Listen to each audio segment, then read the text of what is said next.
Welcome to JCF's YouTube channel. The Journal of Cardiac Failure is the official journal of the Heart Failure Society of America and the Japanese Heart Failure Society. The journal has been serving the scientific community for nearly 3 decades, from publishing our society's most important guidelines to providing indispensable science during the COVID-19 pandemic. And now, with new leadership at the helm and a bold vision for the future, as well as with a diverse and experienced editorial board, with expert collaborators from all over the world, the journal is flourishing like never before. Over the last year, we have been proudly sharing our science through Twitter, but now we aim to reach an even broader audience of clinicians, scientists, and patients through YouTube. And so, this November, as the journal puts its spotlight on patients and caregivers, who better to sit down with than the Glaucomfleckens? Will Flanary has taken social media by storm, with over 1 million followers on TikTok. Here, he mixes sharp wit with aching truths, thereby celebrating the triumphs and tragedies of medicine. And Will's partner in all things is the incredible Kristin Flanary. With her background in psychology and a career in communications, Kristin has built a steadfast and faithful following on Twitter, where she's begun sharing her experiences, including those of being a caregiver and a co-survivor. But few know the beginning of the Glaucomfleckens' journey. An unconscious patient. Ma'am, go ahead. Hi, Hey. Hudson won't wake up. Okay. And he's making weird noises. Okay, is his breathing normal? No, Okay. no. He stopped breathing for a little while, and then he started again, and it's making these odd noises. Last year, at the height of the COVID-19 pandemic, Kristin found Will unresponsive next to her one night. And he's unconscious? Yeah, he won't wake up. Okay, I'm going to walk you through CPR instructions, okay? All right, And in that moment, Kristin had to use all her strength and resolve to try and bring back her husband. Put your other hand on top of that hand, and you're going to push down hard and fast, at least 2 inches deep, allowing his chest to rise. Is that him? Yes. Okay. 2, 3, 5, 6, 7, 8, 9, 10. And so Kristin had to perform CPR on Will for the next 10 minutes while their children slept in the neighboring room. 1, 2, 3. They're coming, okay? They're coming as fast as they can. They're there. Just keep going. I know you are. You're doing a really good job, Kristin. I've given them the code to come in the garage. Until finally EMS arrived and resuscitated Will. 8, 9, 10. Okay. All right. Well, Kristin, I'm going to go ahead and let you go, okay? Okay, thank you very much. 3 days later, when Will woke up in the hospital, he and Kristin had to pick up the pieces and move on. But, born out of this tragedy, they have created something very special.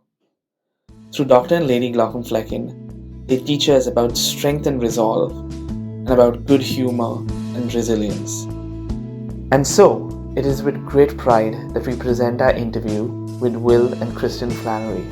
Great. So thanks everyone for joining us. I'm Rob Mentz. I'm a heart failure cardiologist at Duke and the editor-in-chief of Journal of Cardiac Failure. And my goodness, I'm so excited that as we launch our YouTube channel here, that we have both Kristin and Will Flanary, affectionately known as the Glaucomflecken crew. So both Dr. Glaucomflecken and Lady Glaucomflecken. And we are going to have, I think, a really interesting and impactful discussion tonight with both of them. But before we jump right in, I thought we'd give a little bit of background on the Journal of Cardiac Failure, the official journal of the Heart Failure Society of America.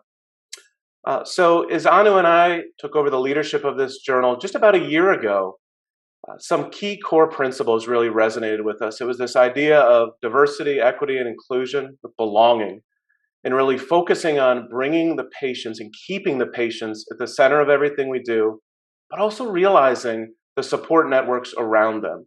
And it was with that framework that we were excited to launch at the time what we called the Patient and Caregiver Center. And I've been fortunate to meet with Kristin and hear her experience and her story and learn from her. So before we jump in, with the Glaucomflecken crew here. I'll hand it over to Anu to give a little bit of intro, and then we'll get right into some questions. Great, Rob. Thanks so much. I'm Anu Lala. I have the privilege and the joy of serving as deputy editor at the Journal. And we are so excited to be here in the launch of our JCF YouTube channel, especially with the Glaucomflecken crew, as Rob said. And I think importantly, as he also alluded to, it is our sincere hope at the Journal to extend our reach beyond the dissemination of high quality science to really influence culture and practice to improve the lives of our patients, their support systems, clinicians, and then hopefully ultimately society at large. So in that spirit, we are particularly taken by the power of words. We've realized there's been this movement and energy behind this concept of words matter. The most important example perhaps is this shift from speaking about heart failure to heart function. And then also, as pertinent to today's conversation, the term caregiver, which is used to capture that support system for patients. But we've been enlightened by Kristin to appreciate how being a loved one of a patient, particularly in this case, maybe living with heart failure, is a really complex experience that might be minimalized by that term caregiver, and maybe is better substituted by terms like care partner or even co-patient.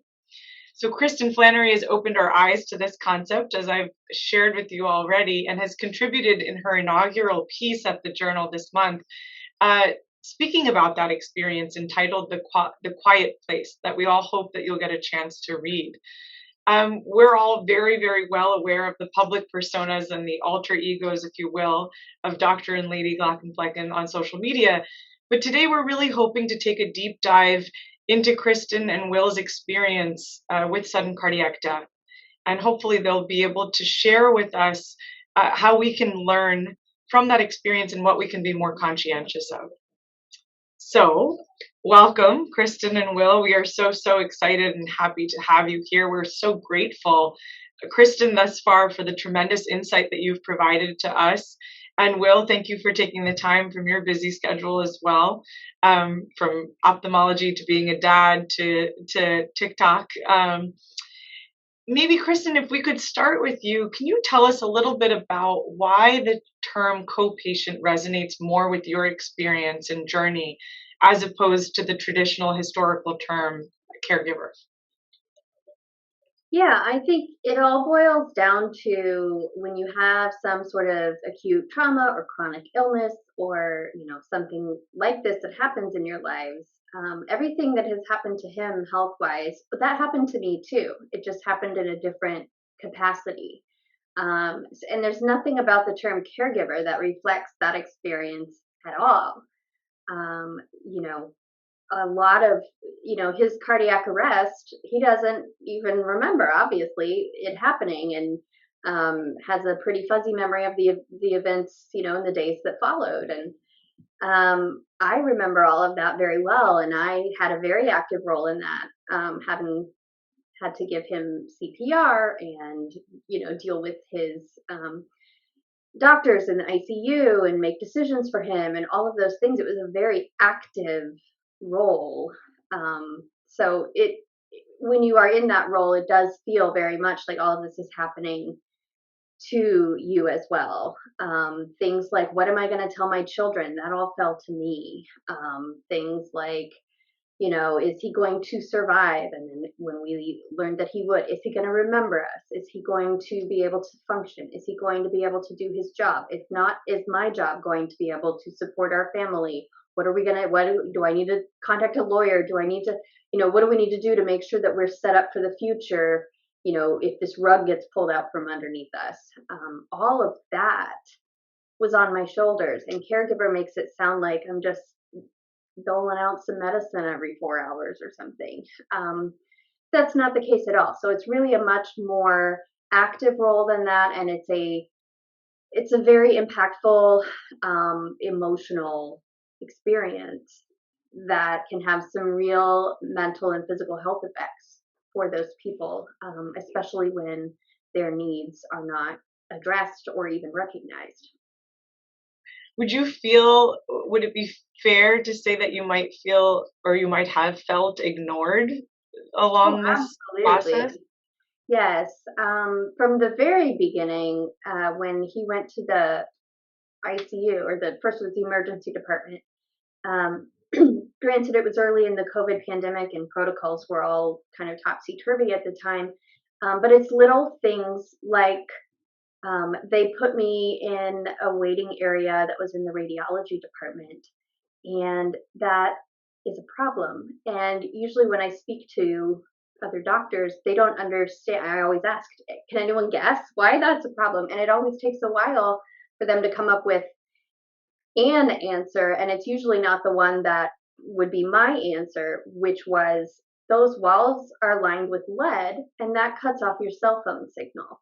And so by putting me in that room, they cut me off from my entire support network on the outside world. And not only did I need those people, but they needed me to be sharing information with them as well. And so that's just one small example, and it's maybe kind of an extreme example given the pandemic's effects on it, but it's a good illustration of the types of things that are very important when you're in the co-patient role, but those types of things are overlooked in the standard protocols at most hospitals and clinics and things. It's just our role isn't really factored into the calculus of everything. There are no specific personnel dedicated to the people coming in with the patient, standard nationwide. There may be some here and there. Some places have social workers, some have chaplains, but it's all sort of piecemeal and patchwork, and it differs from place to place, and some places don't have any of it. And beyond just the personnel, building things in to the structure of the whole organization that, don't forget about the people in that role. They need our care too.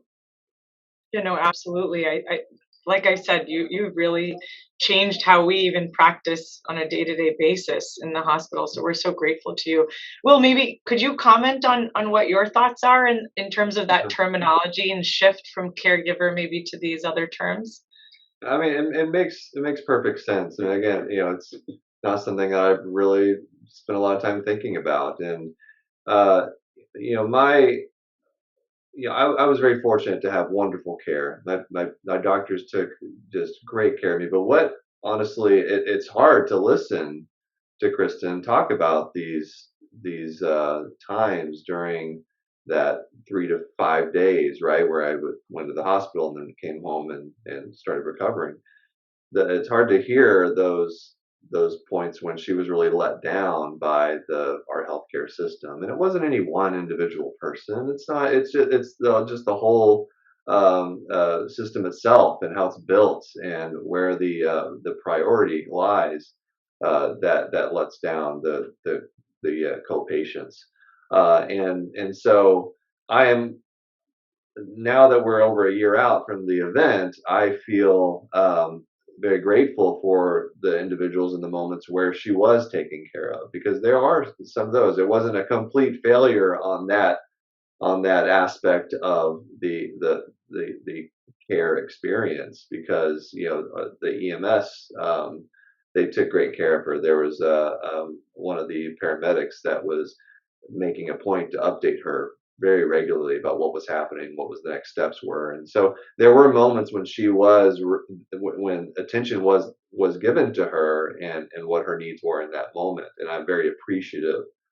of those moments. And I just wish it had happened a little bit more. And again, it's not something you can't really, I don't blame any of the doctors. I don't blame any of the healthcare professionals that were taking care of me, because I mean that's their job, right? That's what they're trained to do. They take care of the patient, and this is all just a totally different way of thinking about this, right? And so it's going to be hard. It's not an obvious change to make, and so I fully support this idea of being the co-patient and calling it something other than a caregiver, because it's true. It's really not. It doesn't encapsulate everything, all the requirements of that role.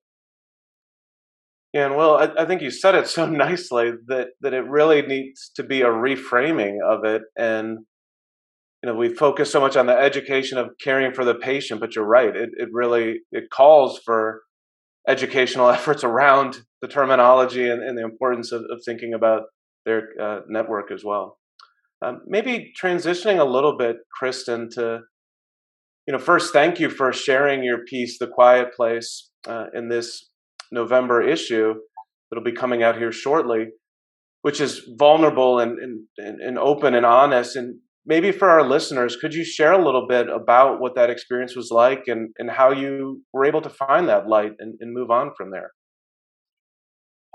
So, for anyone who hasn't read the piece, I talk about what happened in the immediate aftermath of his cardiac arrest. And one of the things that happened in the days following that, language is a really interesting thing in trauma. There's a whole field of research about all of it. I won't get into any of that. It's not my area of expertise anyway. But from having experienced it, I can attest, to how it has a very large impact on your language abilities in those moments. Your ability to comprehend what people are telling you, your ability to speak, to produce language, to think. It's all sort of shut down, and kind of lower level, more brainstem types of things are what you're operating on. And so it's hard to take in things like statistics and outcomes and all the things that the doctors want to talk to you about in those moments, that your prefrontal cortex is kind of not doing its best work. One of the things that happened in the days following was I could not really hold a conversation. It was the most bizarre thing. And I was aware of it as it was happening, but I couldn't really do anything about it. People would talk to me and it would just feel like such effort to even understand, to look at their mouth and understand what it was that they were saying, because my mind just kept going off. I don't know where, nowhere in particular, but maybe just off in general. And so it was really hard to pay attention to them. It was hard to come up with anything to say back. It was hard to explain and verbalize anything that I was experiencing internally. If it wasn't about the logistics of the day and his care, I couldn't really communicate.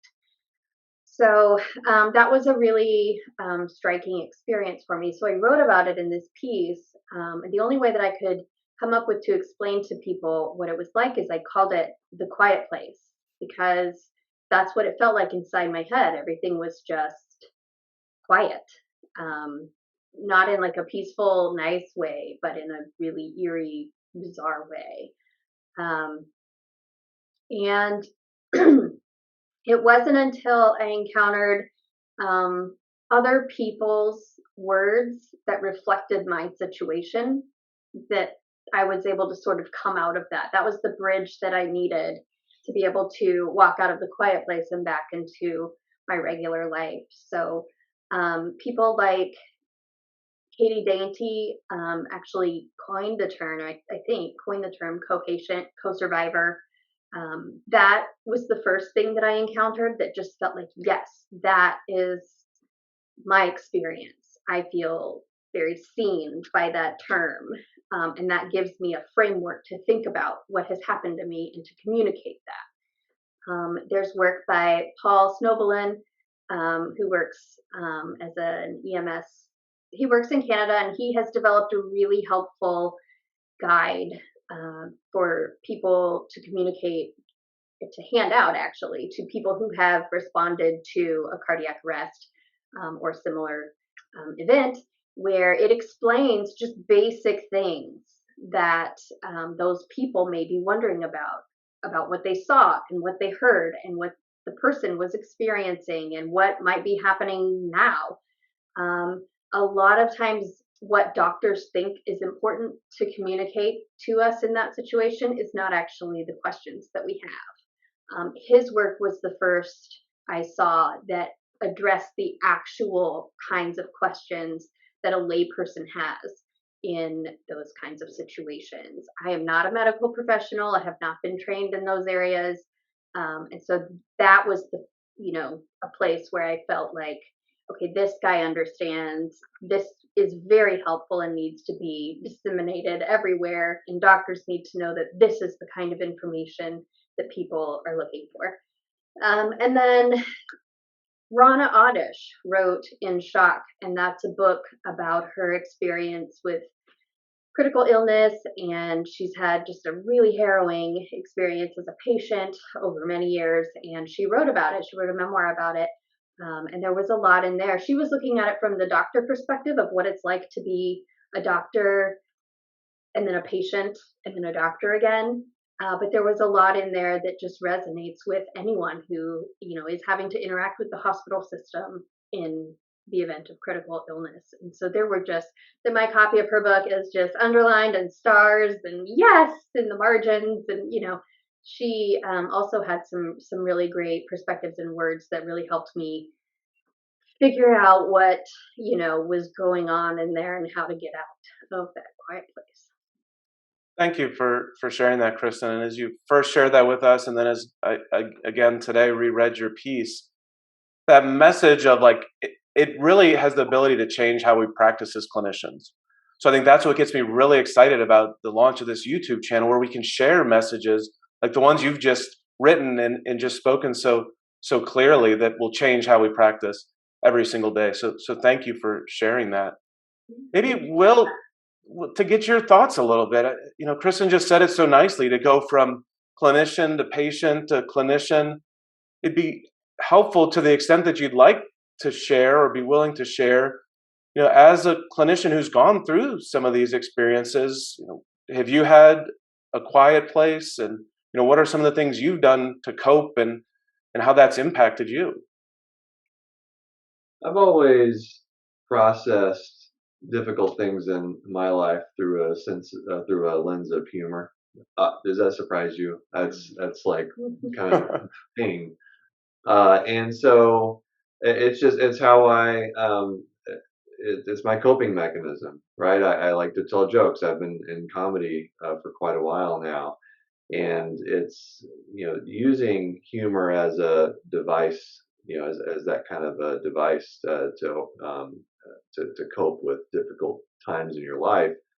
It's really kind of about trying to gain control over this situation in which you don't feel like you're in control. That's really what it comes down to. You're faced with this situation that you never thought you'd be in, and you don't know how it happened or why it happened.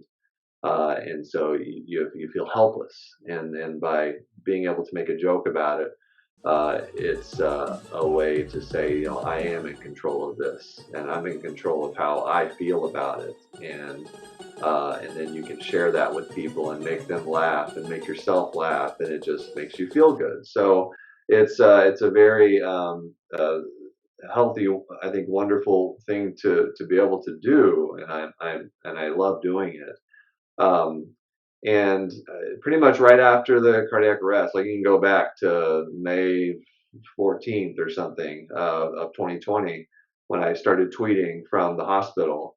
And Kristin was very smart. She's the smart one here, because I had my phone with me in the hospital because she wasn't able to be there, right? She couldn't visit because of COVID. I brought your phone. Yeah, so some underwear. You let me, right? So I had the most important things in life, and so I had my phone, and whenever the first thing I remember around that time was picking up my phone and trying to open up social media, and Kristin had deleted all my social media apps, all my banking apps, and then she appropriately reasoned that if I was able to download Twitter and remember my password, that I was probably safe to post on social media. And so it was a good test, and I passed.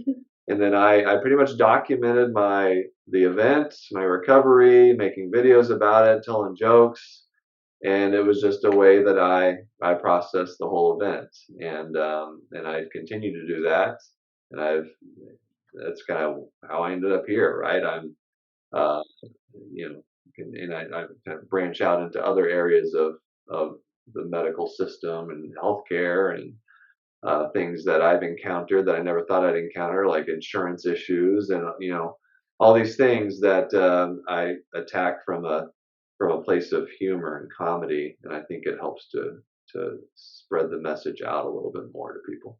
And really, when you think about it, the whole thing is just so absurd that I don't know how anyone doesn't find it funny. First, he has cancer at, like, I don't know, 25, a year after our first baby was born. Then he gets more cancer, I don't know, 29 or 30, 4 years later, whatever it was, a year after our second yeah. child was born. And then, like, 3 years after that, we're in the middle of a pandemic. We literally just got a mortgage payment 1 month before, and then he has a cardiac arrest. I mean, come on. If you were writing this for like a movie comedy, it would be too on the nose and too over the top and too much. I mean, how? I don't know. It's just, if you don't have that sense of levity about it, I don't know how you move on. It'll destroy you. Yeah. Yeah, I think that's so well put. I guess along those lines, not that we can necessarily fix the entire system, but change begins with small things and one person at a time and raising awareness. And so maybe if we start with you, Kristin, like if you had one thing that you could say to clinicians, and then one thing that you could say to patients and co-patients, what would those things be? Would they be the same? Would they be different? And what would they be? I think to clinicians, I would just say it all really boils down to see that person. Don't forget that person. Everyone's going to come in with slightly different situations and roles, and maybe for some people they do feel like caregiver fits their situation because they do feel like, well, I'm just kind of, he's pretty independent. I just have to do a thing here and there, or maybe they're just a little further removed from the patient in terms of their relationship with them, and so it doesn't feel as much like it's happening to their own life. So there's going to be those people that maybe feel very comfortable with the term caregiver or care partner. There are going to maybe be patients who would prefer that you don't think of the person that came in with them as a co-patient because maybe that person's not that involved in their lives. And, the point is, see the situation that's in front of you, see that person, and try to understand, is this something that is really changing this person's life as well? And if so, pay attention to them and help them get the help that they might need. Even if it's just to tell them what the resources are, it'd be even better if they go the next step. It doesn't need to be the clinician, but if someone at the hospital can give them can connect them with a person that can provide the help, and just have the help be offered to them. Because when you're in those moments, it's too hard to try to, it sounds easy when everything's going great, but when you're in the middle of a trauma, it's too hard to try to make an appointment with somebody, try to figure out what the phone number is, call, look at schedules, it's too much. The person needs to just approach them while they're there in the hospital and offer their help. And if they don't want it, great, but then if they do, it's there.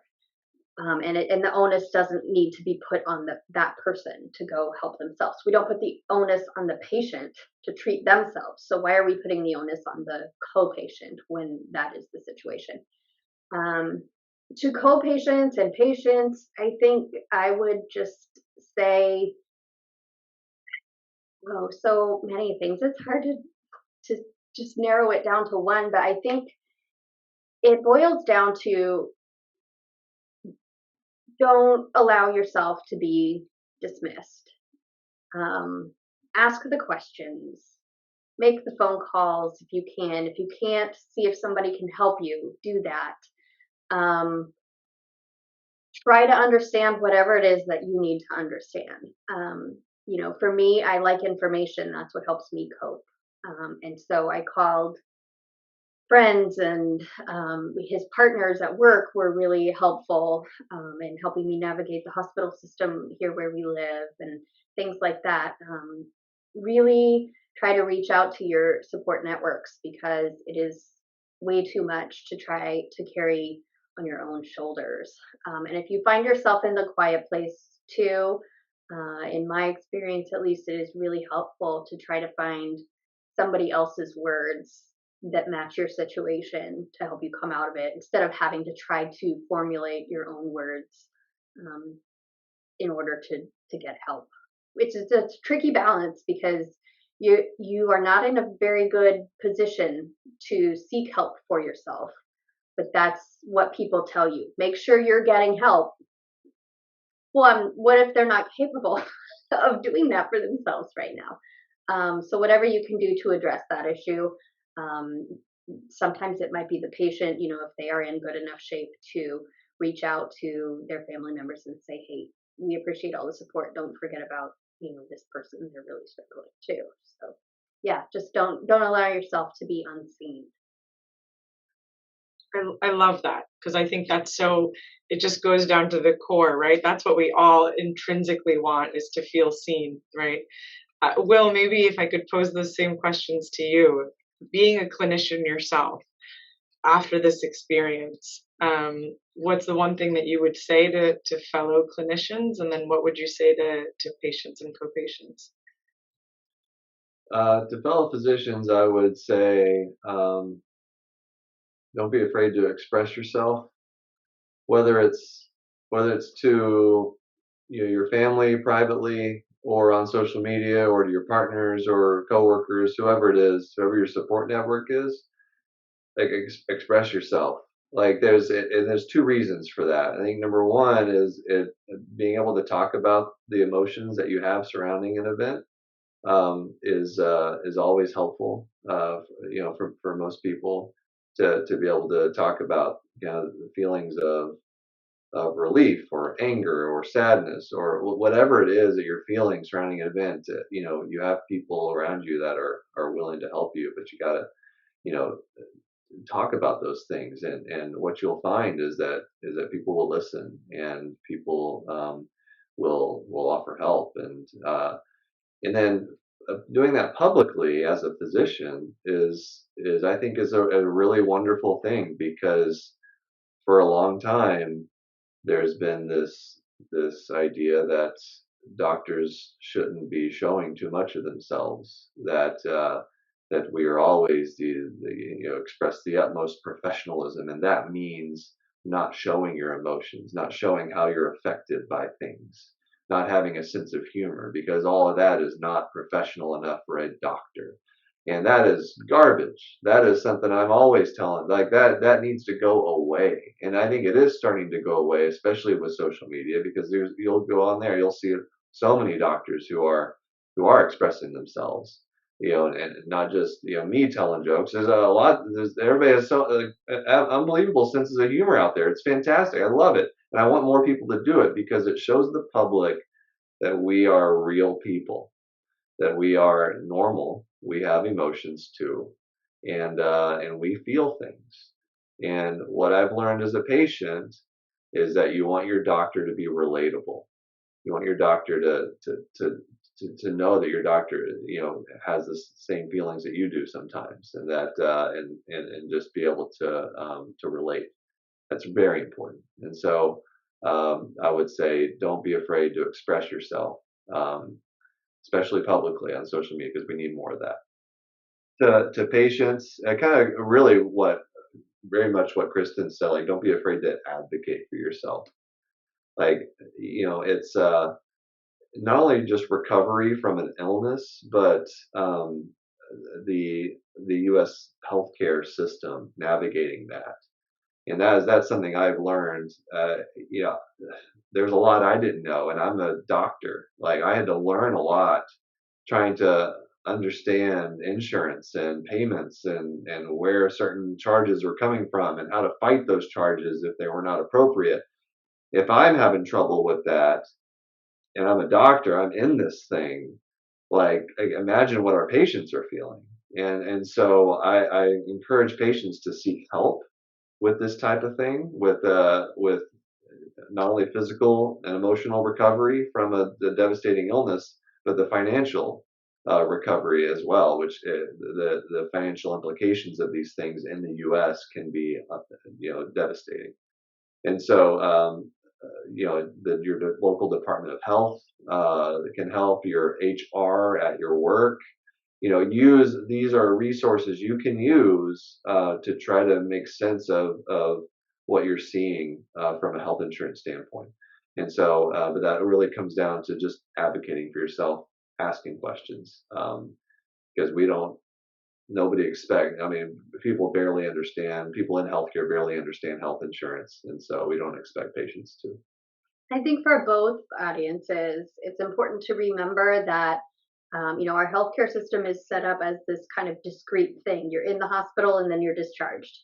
But the disease or the event or whatever it is that brought you to the hospital doesn't stop just because you've left the hospital walls. The effects that has on your life, whether you are continuing to live with that disease or just living with the consequences of it having had happened, it permeates into every single part of your life, everywhere you go, every day, forever, as far as I can tell. I don't know. We haven't gotten to an end point yet for many of it. So that's really important to keep in mind, that it's easy to just check people off as you send them on their way, but that's really just the beginning for those people. Kristin, Will, I mean, this has just been phenomenal. Thank you guys for your time. It's been inspiring, refreshing. I think it's made me, and I'm sure Anu and all of our listeners, as we think through this, how we're going to change as people, whether clinicians, patients, and we all fill those roles in different ways at different times. And you've inspired us to think how to change to be better. I think a lot of what you said today complements, whether it's TikTok or otherwise. This is the movement that we want to be part of, about changing medicine. So we're grateful for you joining us today. We hope this is just the beginning of a conversation, and I'm sure that there'll be tremendous demand for follow-ups to this. You've just given us a little bit of a teaser here, I think, in terms of giving insights into that pre-hospital experience as well. I think for our clinicians and patients living with heart failure, we want to move the focus there as well. There's a lot of this focus on transition from hospital to home, but let's focus on that EMS experience and others. And so I think we'll hopefully have future discussions in that vein as well. But again, just a huge thank you. Anu, I'll give you the final word as we close up our first YouTube production here. No, we're just so grateful. I'm just echoing everything you said so nicely, Rob, already. I just think it excites me, because I'm an optimist, that we can change things and we can change culture and we can communicate better and we can learn to put ourselves in each other's shoes, and we can all just be better for it as a result. So really grateful to you, and also grateful for this platform to hopefully be able to disseminate these messages. So thanks again. Thank you so much. Thanks for having us and giving us a chance to share our message.